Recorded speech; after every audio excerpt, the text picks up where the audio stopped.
Hentikan, kata pimpinannya, langsung hentikan. Harusnya dipaparkan dulu.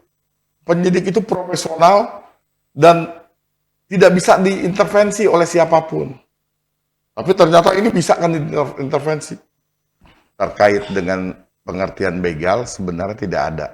Yang ada itu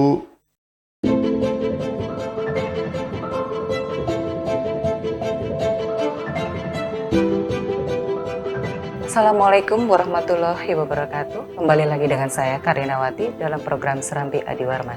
Serambi Adi Warman merupakan program edukasi hukum yang mana akan membahas tentang permasalahan keadilan yang sangat hangat terjadi di kalangan masyarakat. Blog official Adi Warman ini merupakan melakukan penelusuran hukum serta mengemasnya dalam bentuk karya jurnalistik yang bertujuan untuk memberikan pemahaman hukum sesuai undang-undang yang berlaku di Indonesia.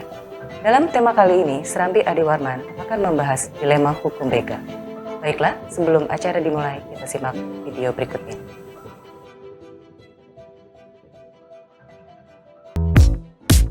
Terakhir ini Pak Waka, tips bagi masyarakat yang ketemu begal di jalan seperti kronologi tadi, agar mereka tidak membunuhnya itu bagaimana?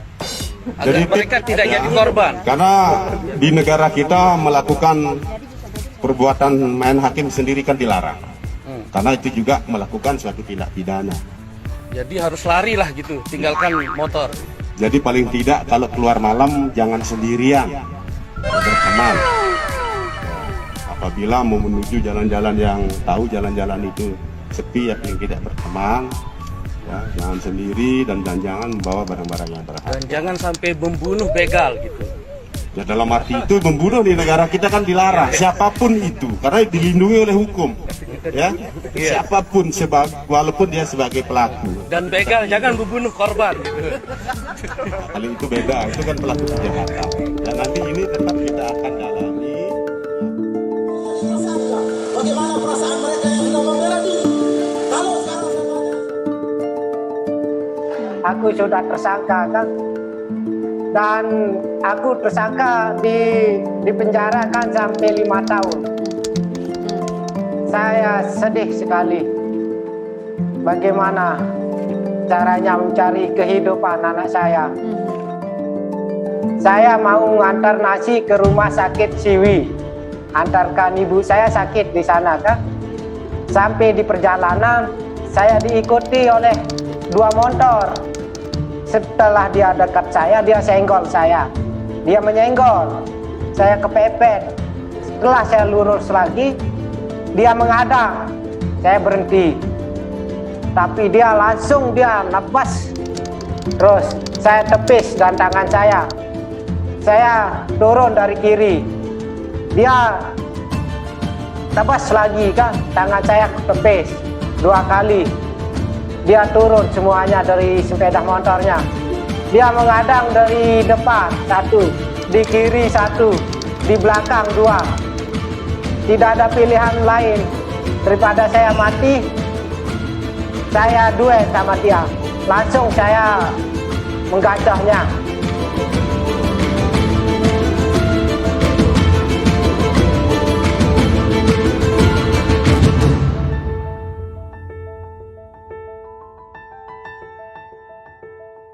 Jangan lupa share, like, dan juga subscribe Serambi Adi Warman. Baiklah, kali ini kita sudah bersama dengan narasumber kita, yaitu Bapak Adi Warman. Mari kita sapa terlebih dahulu. Assalamualaikum Bapak. Waalaikumsalam warahmatullahi wabarakatuh. Tema kali ini sangat cukup menarik ya, yaitu dilema hukum begal. Yang mana saat ini terjadi pro dan kontra sejak insiden pembegalan pada 10 April di Lombok Tengah. Saat ini, yang terjadi tersangka ialah si korban pembegalan itu sendiri, karena telah membunuh 2 orang yang sempat ingin membegal dirinya. Menurut penjelasan dari korban dalam aksi pembegalan tersebut, ia terpaksa membunuh dalam keadaan yang sangat terancam dan berbahaya pada malam itu. Nah Pak, sebelum masuk ke pertanyaan, sebenarnya nomenklatur begal sendiri di Indonesia dikenal atau tidak ya Pak? Ya, makasih Mbak Karin ya. Nomenklatur hukum terkait dengan pengertian begal sebenarnya tidak ada. Yang ada itu pencurian dengan kekerasan sebagaimana diatur di dalam pasal 365 Kitab Undang-Undang Hukum Pidana. Ya, itu diancam dengan pidana penjara paling lama 9 tahun, pencurian yang didahului, disertai atau diikuti, jadi unsurnya itu didahului, disertai atau diikuti dengan kekerasan atau ancaman kekerasan terhadap orang dengan maksud mempersiapkan atau mempermudah pencurian. Ya, jadi itu rumusan yang bisa dikatakan dalam bahasa gaul, masyarakat mengatakan itu adalah begal. Jadi sebenarnya pencurian dengan pemberatan, pencurian dengan kekerasan. Istilah hukumnya seperti itu, Bu. Lantas jika seandainya kita yang menjadi korban pembegalan, tindakan apa yang harus kita lakukan supaya kita tidak terjerat hukum? Nah, tadi tuh seperti di video ya, dilema sekali. Kalau korban melakukan perlawanan, bahkan melampaui batas dari perlawanan tadi, nanti dianggap main hakim sendiri. Kalau diam, dikasih aja itu motornya, tadi orang ketawa. Ya. Jadi di negara kita seperti apa? Ya, persoalan begal kalau itu kebetulan kita yang jadi korban. Ya kita berharap sih tidak akan jadi korban begal. Tetapi di dalam hukum pidana itu ada pembelaan diri. Istilahnya ya. Ada pembelaan diri yang diatur dalam pasal 49 ya, Undang-Undang Hukum Pidana. Di situ ada 2 kriteria ya. Pembelaan terpaksa ya, darurat ya. Terus kedua, pembelaan terpaksa atau darurat yang melampaui batas. Kalau pembelaan terpaksa atau darurat dilakukan oleh korban, itu dibenarkan. Ya, untuk melakukan perlawanan dibenarkan, dilindungi oleh undang-undang. Ya. Tetapi dalam ayat 2 pasal 49 tadi, pembelaan dengan terpaksa yang melampaui batas. Peristiwa itu ada, misalkan terjadi peristiwa itu ada, nanti saya kasih contohnya. Peristiwa itu ada, tapi dimaafkan. Contoh, si A jadi korban begal. Ya. Dia diacungi parang atau senjata tajam, mau ke tubuhnya, ditangkis parang tadi, terus orang itu langsung ditangkap atau ditarik. Atau pas menangkis parang tadi, kena si pelaku. Nah itu dibenarkan. Ya, itu bela diri.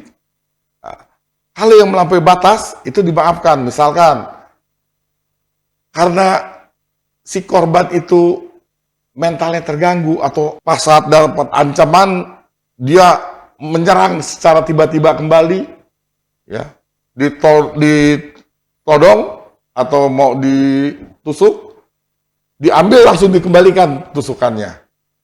Nah itu melampaui batas. Tetapi di hukum mengenal kata dimaafkan. Yang seperti itu dimaafkan. Kalau melampaui batasnya terlalu banyak, ya terlalu banyak nanti dibilang main hakim sendiri, itu yang tidak boleh. Jadi batasannya ada ajas proporsionalitas dalam hukum pidana yang menerangkan batasan-batasan antara kepentingan hukum ya yang dilindungi dengan kepentingan hukum dari pelaku untuk melakukan pembelaan.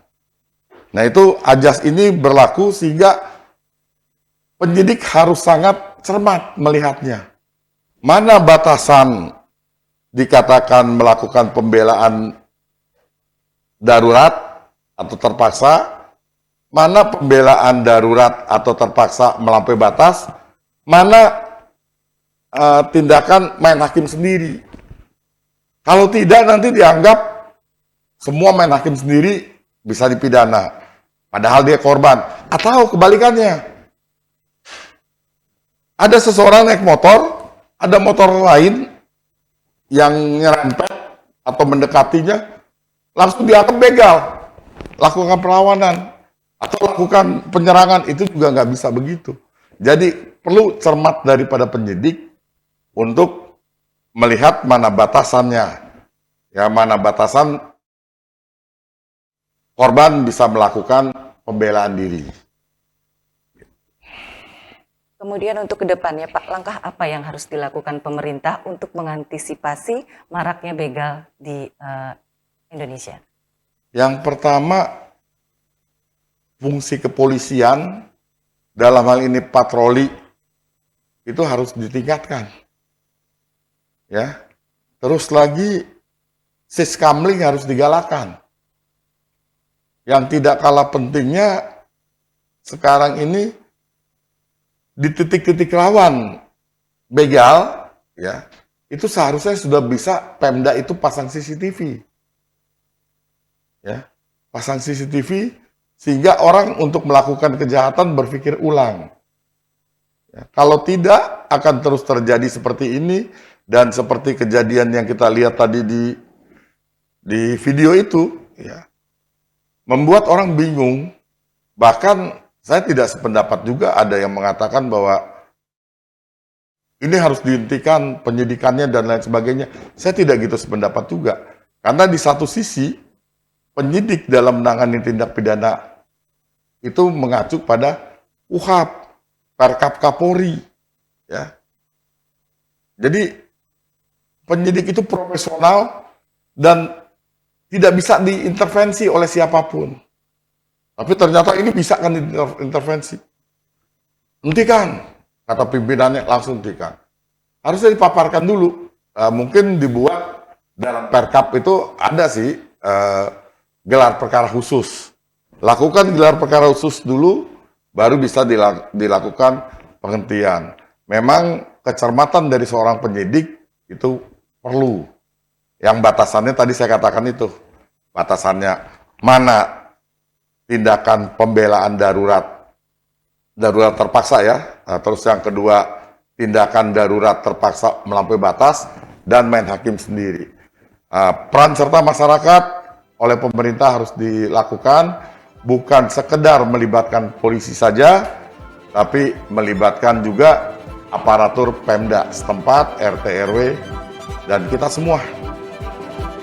Baik, demikianlah acara bincang-bincang kita kali ini. Terima kasih kepada Bapak Adi Warman yang telah bersedia menyempatkan waktunya untuk hadir dan memberikan pemahaman yang luar biasa tentunya. Semoga ilmu hari ini dapat bermanfaat tidak hanya untuk saya, tetapi juga untuk masyarakat semua. Saya Karinawati pamit undur diri. Wassalamualaikum warahmatullahi wabarakatuh. Waalaikumsalam warahmatullahi wabarakatuh.